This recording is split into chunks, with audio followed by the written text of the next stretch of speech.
Reproductive system. पहली बात, primary sex organ. Ovaries are primary sex organ in human female, जो कि paired structure है। सेकेंडरी सेक्स ऑर्गन, इसमें आपका आ जाता है डक्टस सिस्टम, यूट्रस हो गया, फैलोपियन ट्यूब्स हो गई, ये भी पेयर्ड स्ट्रक्चर है, and vagina. Then glands, different type of glands, greater and lesser vestibular glands, mammary gland,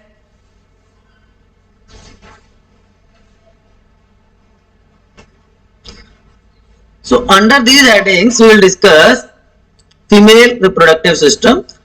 तो पहला पार्ट है ओवरीज, जो प्राइमरी सेक्स ऑर्गन है। लोकेशन की अगर हम बात करें, पेल्विक कैविटी में लोकेटेड होती हैं ovaries, right, and they are mesodermal in origin. जो इनका ओरिजिन है वो मीजोडर्म से होता है, सो मीजोडर्मल ओरिजिन है। सो location and origin, pelvic cavity and mesodermal origin. Almond shape structure है, दे आर आलमंड शेप। और इनकी स्पेसिफिकेशन की बात करें तो एनसीईआरटी के हिसाब से इनकी लेंथ जो होती है 2 से 4 सेंटीमीटर की, और जो विड्थ है that is nearly 1.5 centimetre. Ovaries are suspended, आपको ये कनेक्शन दिख रहा होगा, they are suspended to their position by mesenteries. Mesenteries की हेल्प से ये सस्पेंड होती है, जिसको हम कहते हैं मीजोवेरियम। मीजोवेरियम की हेल्प से ये सस्पेंड होती है, right. What is this mesovarium? ये ब्रोडर लिगामेंट है यूट्रस का। Mesovarium is part of broad ligament of uterus. तो उसके साथ ये अटैचमेंट शो करती है और एब्डोमिनल वॉल के साथ ये अटैच होती है। जो ओवेरियन वॉल है, it is 3 layer structure. Ovarian wall is 3 layered।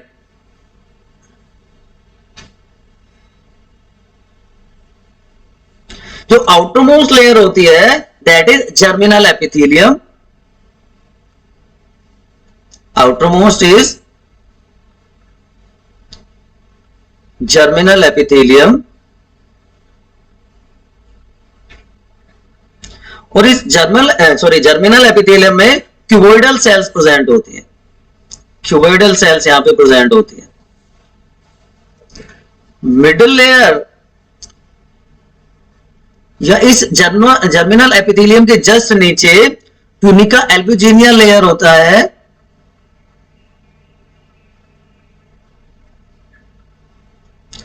which is formed of white fibrous connective tissue, which is formed of white fibrous connective tissue।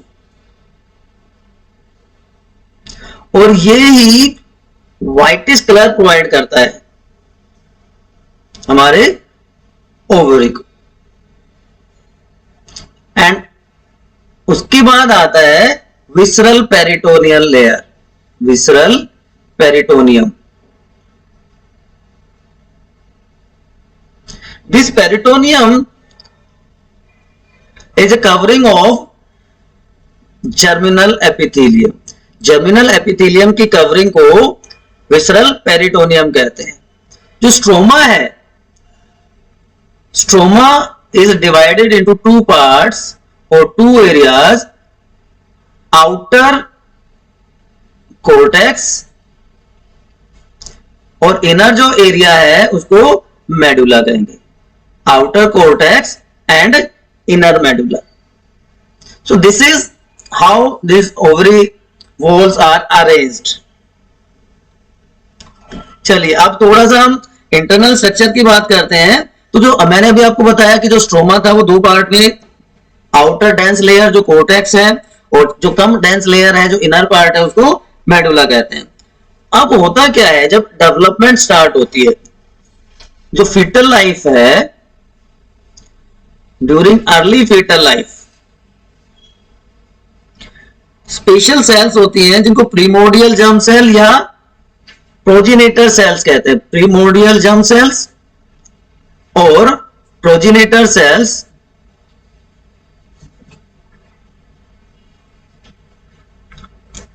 Yoke sac से जो progenitor cells होती हैं,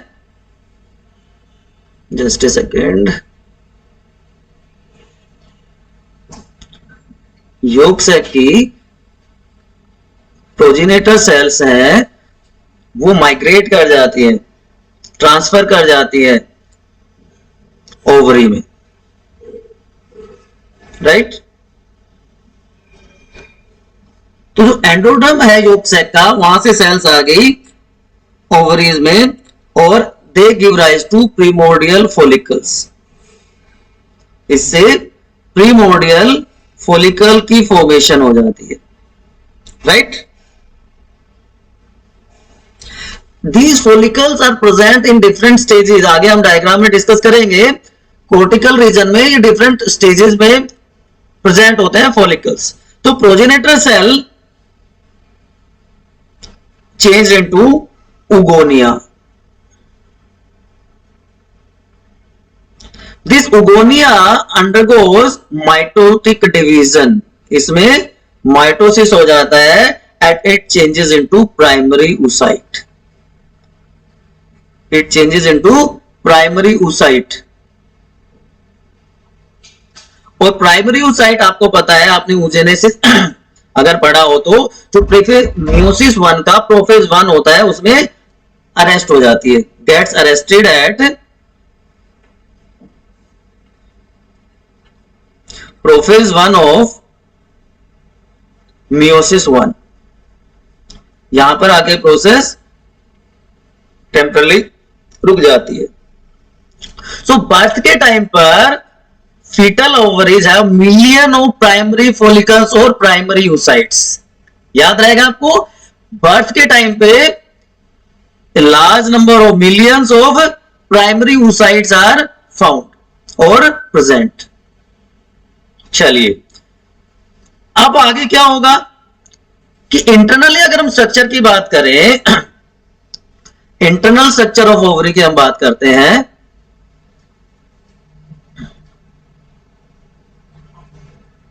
तो थोड़ा सा रिकैप मैं आपका करता हूं कि जो आउटरमोस्ट एपिडर्मिस था, जिसके जस्ट नीचे ट्यूनिका एल्ब्यूजिनियन सेल प्रेजेंट थी, जो कि क्यूबोइडल जर्मिनल एपिथेलियम की बनी होती है, dense connective tissue and provide whitish और white colour to the ovary, right. अब जो कोर्टेक्स है, it is formed of reticular connective tissue. Cortex किसका बना हुआ है?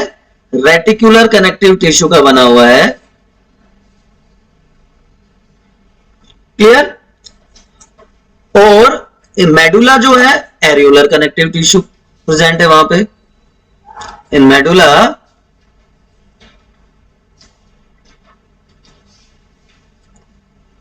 Areolar connective tissue is found और इट इज प्रेजेंट। अब इस कोर्टिकल रीजन में these follicles are present at various stages and every month one primary oocyte or primary follicle changes into mature follicle. Primary follicle changes into mature Graafian follicle on alternate basis। तो अब अगर हम देखें तो primary follicle है हमारे पास, या प्राइमरी oocyte है, it changes into secondary follicle और secondary oocyte। Secondary oocyte changes into tertiary follicle and then Graafian follicle is formed। Graafian follicles are formed। Clear? अब देखिए इनमें होता क्या है, डायग्रामेटिकली मैं आपको थोड़ा इसको क्लियर करता हूं। ये हमारे पास इनिशियल स्ट्रक्चर थी। अब प्राइमरी फॉलिकल से हमने स्टार्ट किया। प्राइमरी फॉलिकल क्या होता है? डिप्लॉयड स्ट्रक्चर होती है, याद रखिएगा। They are diploid structures and they have single layer of follicular cells. यहां पर आपको सिंगल लेयर दिख रही है फॉलिकुलर सेल्स की, right? Now they gets converted, they changes into secondary follicle. तो प्राइमरी फॉलिकल में अगर ग्रेन्युलोसा सेल और ऐड हो जाती है, प्राइमरी फॉलिकल में ग्रेन्युलोसा सेल ऐड हो जाती है, मल्टी लेयर्ड, यहां पे सिंगल लेयर थी, यहां पे मल्टी लेयर्ड ग्रेन्युलोसा सेल अगर ऐड हो गई, then it is known as secondary follicle.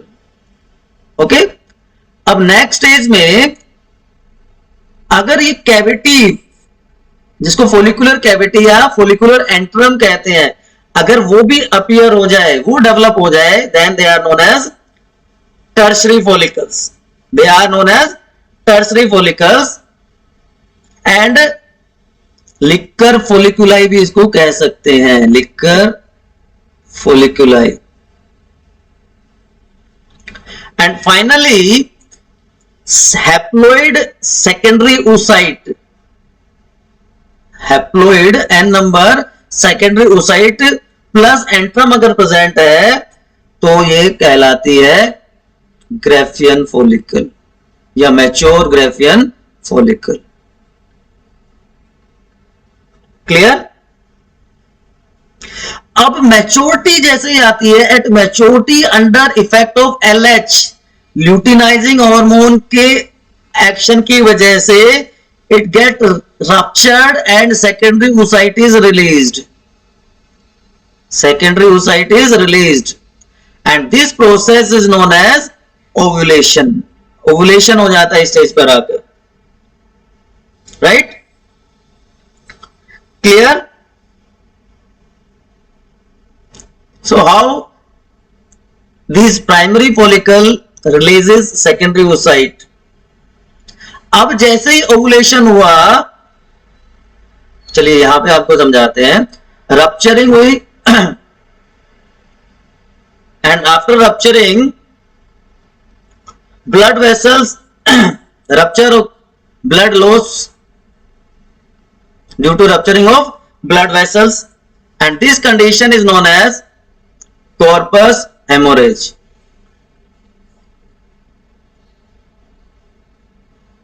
Corpus hemorrhage condition is formed. जो ruptured follicle है in ovary gets converted into temporary endocrine gland, corpus luteum. अब ये बन जाता है corpus luteum which is a temporary endocrine gland. Temporary endocrine gland की तरह behave करता है एंड कॉर्पस ल्यूटियम को हम येलो बॉडी भी कहते हैं।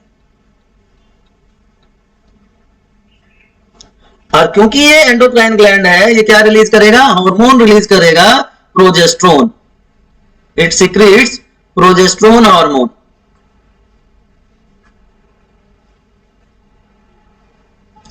Right? Progesterone hormone thickens the endometrial wall. Progesterone hormone का फंक्शन होता है thickening of endometrial wall.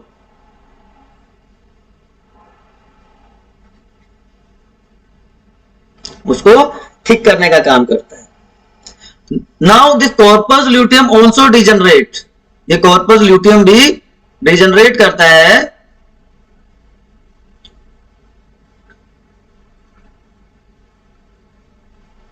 and changes into corpus albicans.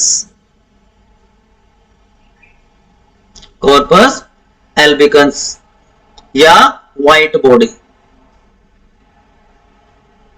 corpus albicans और white body में चेंज हो जाता है। यहां पे स्मॉल अमाउंट ऑफ एस्ट्रोडियोल हार्मोन है and relaxin is also secreted. ये दोनों हार्मोन भी स्मॉल अमाउंट में सिक्रेट होते हैं। अब अगर फर्टिलाइजेशन नहीं होता, if there is no fertilisation,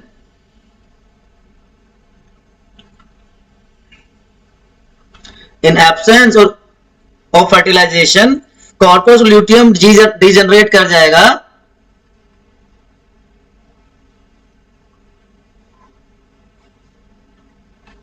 और ये कॉर्पस एल्बिकन में चेंज होकर 14 डे के बाद पूरी तरह डिसअपियर हो जाता है। 9 डे के बाद इसका डिजेनरेशन स्टार्ट हो जाता है और 14th डे के बाद ये कंप्लीटली डिजेनरेट होकर कार्पस एल्बिकन के फॉर्म में प्रेजेंट होता है। राइट, चलो डायग्रामेटिकली इस चीज को एक बार देखते हैं कि कैसे ये सारे चेंजेस यहां पर होते हैं।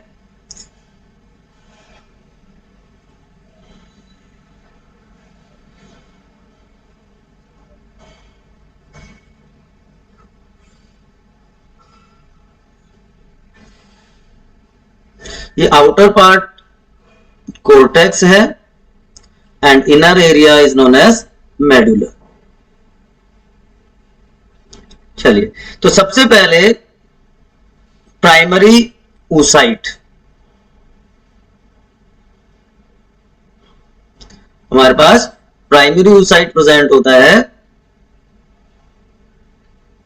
या जिसको हम प्राइमरी फोलिकल कह देते हैं, जिसमें ग्रेनुलोसा सेल्स आपको दिखाई दे रही है, single layer of granulosa cell.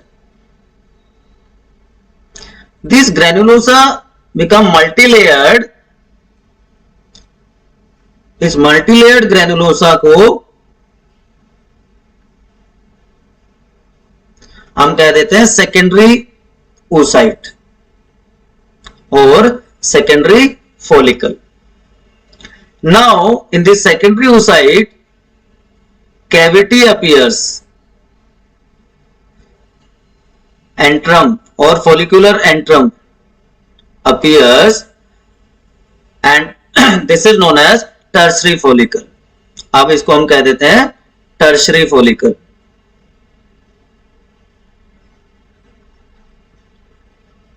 Primary follicle में सिंगल लेयर थी ग्रेनुलोसा सेल की, सेकेंडरी oocyte में multi layered granulosa and tertiary follicle में फोलिकुलर एंट्रम या फोलिकुलर कैविटी प्रेजेंट होती है and then it changes into secondary oocyte plus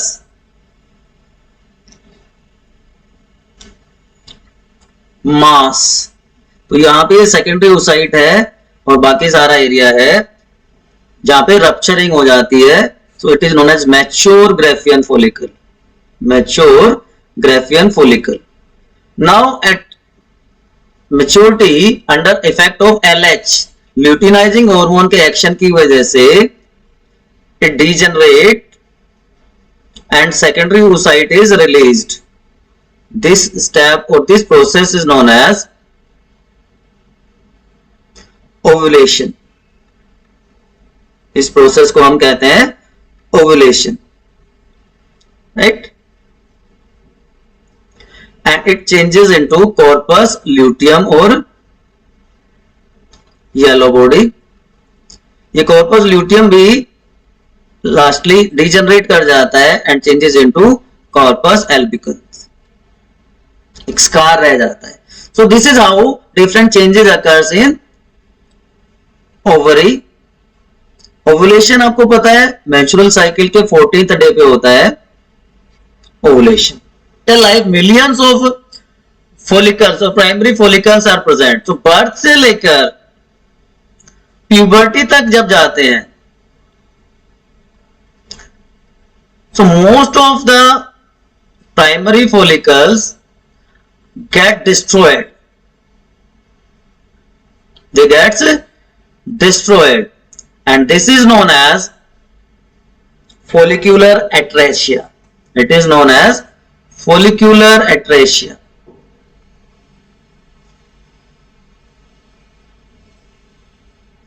So at puberty 60 to 80,000 follicles are present only in each ovary। These are the stages of development of Graafian follicle। Female reproductive system को mainly हम 3 part में discuss करेंगे. So first part we already discuss. Now discuss accessory duct और duct system. It is also known as duct system. इसमें mainly 3 structures हम discuss करेंगे. Fallopian tubes, paired structure है, uterus and vagina, और इन दोनों के बीच का जो पार्ट है that will be cervix. This we will discuss next video. So let's start. तो फर्स्ट पार्ट इज ओविडक्ट और fallopian tube. These are paired structures बच्चों. ये पेयर्ड स्ट्रक्चर है and nearly 10 to 12 centimetre long. इनकी length होती है this much, 10 to 12 centimetre. और अगर डायग्रामेटिकली हम इसकी बात करें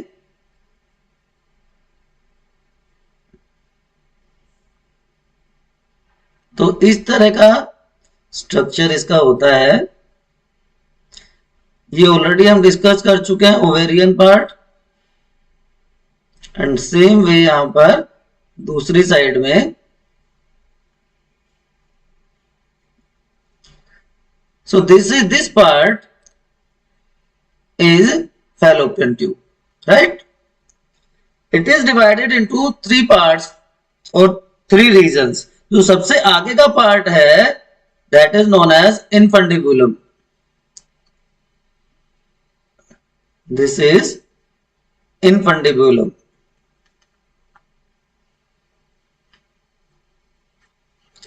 Middle part is known as ampulla. And the last part is known as isthmus. So infundibulum, ampulla and isthmus are the 3 regions of fallopian tube. अगर हम बात करें infundibulum की, जो सबसे आगे का हिस्सा है, आगे का पार्ट है, it's a trumpet like opening. Trumpet की जैसी ओपनिंग है. जो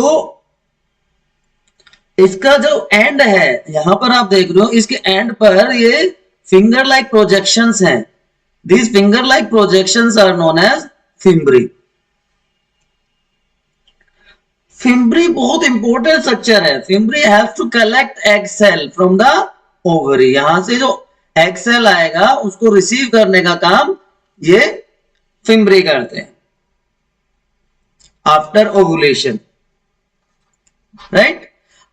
अब आपको पता है, आपने सुना है कि कुछ फीमेल्स होती हैं, कुछ ऑर्गेनिजम्स होते हैं जहां पे कोइटस या reproduction, sexual intercourse is necessary for ovulation. Coitus important है for ovulation. They are known as induced ovulators. Such organisms are known as induced ovulators. लेकिन ह्यूमन बींग्स के केस में, ह्यूमन फीमेल्स के केस में FSH, LH, luteinizing hormone, follicle stimulating hormone and luteinizing hormones, they help in the process, but coitus is not necessary. So they are known as spontaneous ovulators.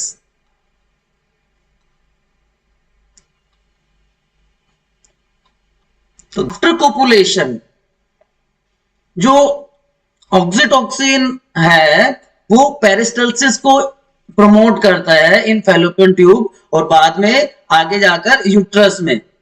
Fallopian tube में और uterus में पेरिस्टल्सिस को promote करता है, जिससे semen सक हो जाता है into the fallopian tubes, right? अब सेकंड पार्ट की हम बात करते हैं. इनफंडिबुलम के बाद second part is ampulla region. सबसे important part, fertilisation occurs here, जहां पर फर्टिलाइजेशन होता है.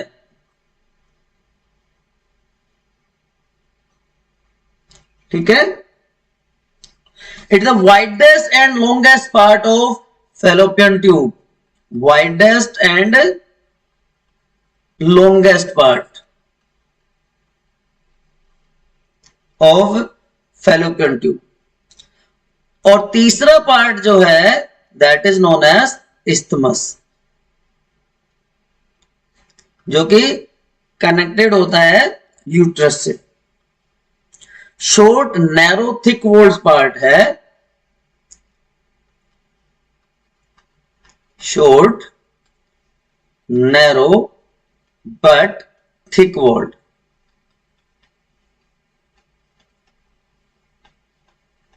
क्लियर? जो कि ज्वाइन करता है यूट्रस को. It joins uterus. So in this way there are three areas or three parts of fallopian tube. Fallopian tube का फंक्शन मैं आपको बता चुका हूं ऑलरेडी. तीनों पार्ट अलग अलग फंक्शन परफॉर्म करते हैं. सबसे पहला जो इन्फेंटिबुलम है वहां पे फिंगर लाइक प्रोजेक्शंस हैं जो ओवुलेशन के बाद एग सेल को रिसीव करते हैं. एम्पुलर रीजन जहां पे फर्टिलाइजेशन होता है, और इस्थमस वो हिस्सा है, वो पार्ट है जो यूट्रस से ज्वाइन होता है.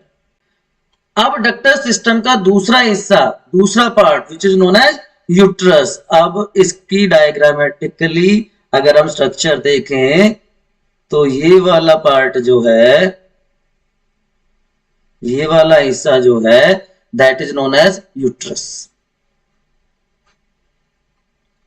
क्लियर? इसको वुम्ब भी कहा जाता है, हिस्टीरिया भी कहा जाता है, मेट्रा भी इसको कहते हैं, कई सारे इसके नाम है, बट कॉमनली यूट्रस और वुम्ब इज यूज्ड. तो ये होलो मस्कुलर स्ट्रक्चर आप देख रहे हो, होलो स्ट्रक्चर है, मस्कुलर स्ट्रक्चर है, inverted pear shaped, inverted pear shaped structure है. क्लियर? कहां प्रेजेंट है? पेल्विक कैविटी में प्रेजेंट है. पेल्विक कैविटी में कहां प्रेजेंट है? रेक्टम और यूरिनरी ब्लैडर के बीच में, रेक्टम और यूरिनरी ब्लैडर के बीच में स्ट्रक्चर प्रेजेंट होती है. और इसको भी तीन रीजन में डिवाइड किया जा सकता है, तीन पार्ट्स में इसको डिवाइड कर सकते हैं. जो पहला पार्ट है, पहला हिस्सा है that is known as fundus. First part is fundus, then body, and lastly or third part is known as cervix. Fundus, body and cervix. तो ये ऊपर वाला हिस्सा है जो कि फैलोपियन ट्यूब से कनेक्टेड है. This is known as uterine fundus. This part is uterine fundus, पहला पार्ट ए. क्लियर? जो बॉडी है, जो मेन रीजन है, वो 3 लेयर्ड है. इसमें 3 लेयर होती हैं, क्योंकि मैंने बताया मस्कुलर होलो स्ट्रक्चर है. 3 वॉल्स हैं यूट्रस की. सबसे बाहर जो होगी that is known as perimetrium. Perimetrium. Middle one is known as myometrium. And the inner one is known as endometrium. So perimetrium, myometrium and endometrium are 3 walls of uterus. अब जो ये सबसे अंदर की लेयर है, endometrial wall, it prepare itself. यहां पे blood vessels और इसकी थिकनेस बढ़ जाती है to receive the fertilised egg, to receive the fertilised egg. ये अपने आप को तैयार कर लेती है, बिकॉज इम्प्लांटेशन अगर होना है, फर्टिलाइज्ड एग आएगा तो इम्प्लांटेशन यहीं पर आकर होता है. क्लियर? सो मेन पार्ट क्या हो गया? बॉडी एरिया, जहां पे तीनों लेयर्स प्रेजेंट हैं, perimetrium, myometrium and endometrium. Clear? चलिए अब आगे चलते हैं। द थर्ड पार्ट, यूट्रस का जो थर्ड पार्ट है that is known as cervix. Important area है। अब वापस से मैं वही एक बार डायग्राम आपके लिए बनाता हूं। इधर से फैलोपियन ट्यूब चली जाएगी, ये वाला हिस्सा। अब यहां पर ये देखो, इसको हम अलग कलर से शो करते हैं, ये वाला पार्ट, ये वाला हिस्सा,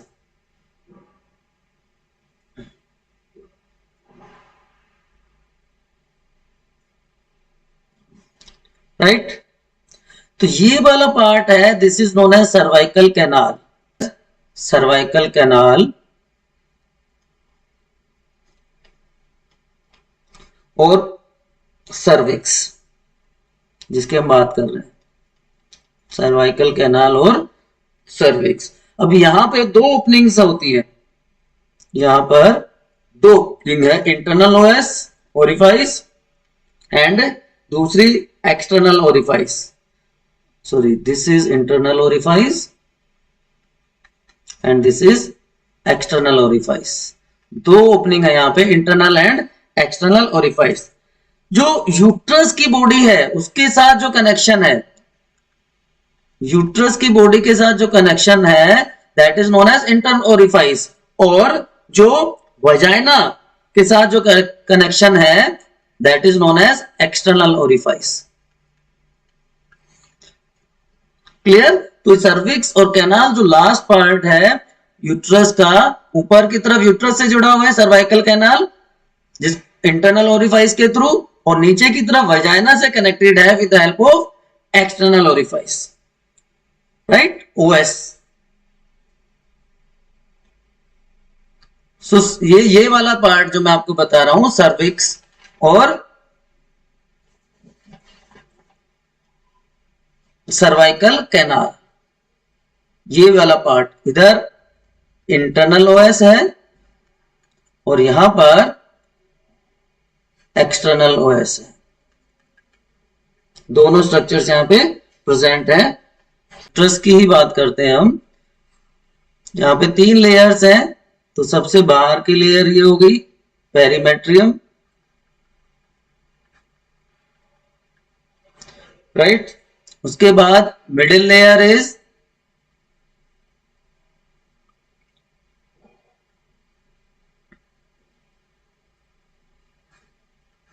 ये थोड़ी सी थिक हो जाती है इसके कंपैरिजन में myometrium, right. And last one, ये सारा हिस्सा क्या कहलाएगा, एंडोमेट्रियम। अब ये एंडोमेट्रियल एरिया है, यहां पे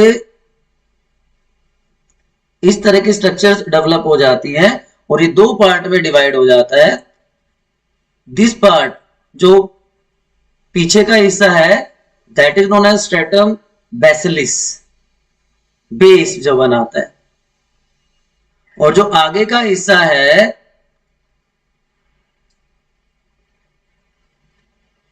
जहां पर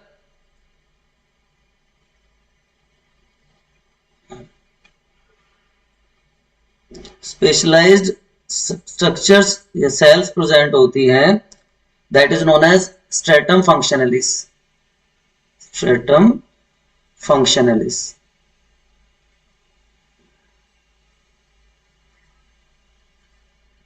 तो 2 रीजन में ये डिवाइड होता है। यहां पर ये एंडोक्राइन ग्लैंड्स हैं,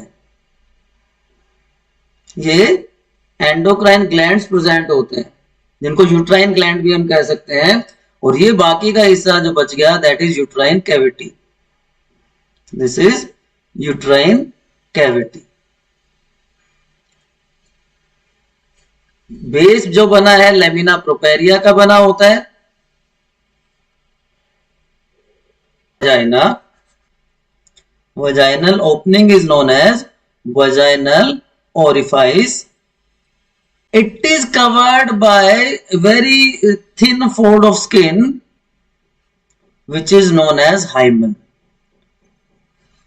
और इंडियन सोसाइटी में एक बहुत बड़ा मिसकंसेप्शन है कि if hymen is not intact it is considered as a test of virginity of females, but this hymen is very delicate layer बच्चों, तो exercise करते time, while playing, while jumping, it can rupture due to any reason, right?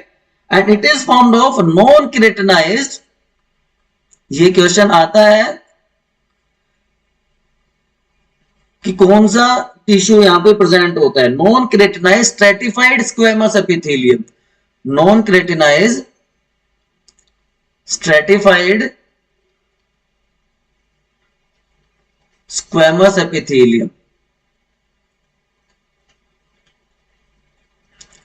तो एक important कौन सा tissue है, opening को vaginal orifice कहते हैं, हाइमन डेलिकेट लेयर है, nearly 10 centimetre long structure and it contains lactobacilli, bacteria यहां पे प्रेजेंट होते हैं, लैक्टोबैसिलाई। ये क्या करते हैं, जो लैक्टिक एसिड है, सॉरी जो ग्लाइकोजन है उसको लैक्टिक एसिड में कन्वर्ट कर देते हैं, ग्लाइकोजन को लैक्टिक एसिड में कन्वर्ट कर देते हैं दिस बैक्टीरिया। और जो एसिडिक एनवायरनमेंट है वो हार्मफुल माइक्रोब्स की ग्रोथ को रोक देता है, लैक्टिक एसिड की बनने की वजह से एक एसिडिक मीडियम यहां पे क्रिएट हो जाता है जो हार्मफुल ऑर्गेनिज्म की ग्रोथ को इनहिबिट करता है, राइट। वजाइना का फंक्शन आप सबको पता होगा कि ये पैसेजवे है जहां से मेंस्ट्रुअल फ्लो बाहर जाता है, it acts as receptor for sperm entry during sexual intercourse and यहीं से बर्थ कैनाल की फॉर्मेशन होती है, पार्चुरेशन के टाइम पर जो बेबी है, न्यूबॉर्न बेबी है, उसी ओपनिंग के थ्रू बाहर आता है। So hope now this ductal system is very much clear to you.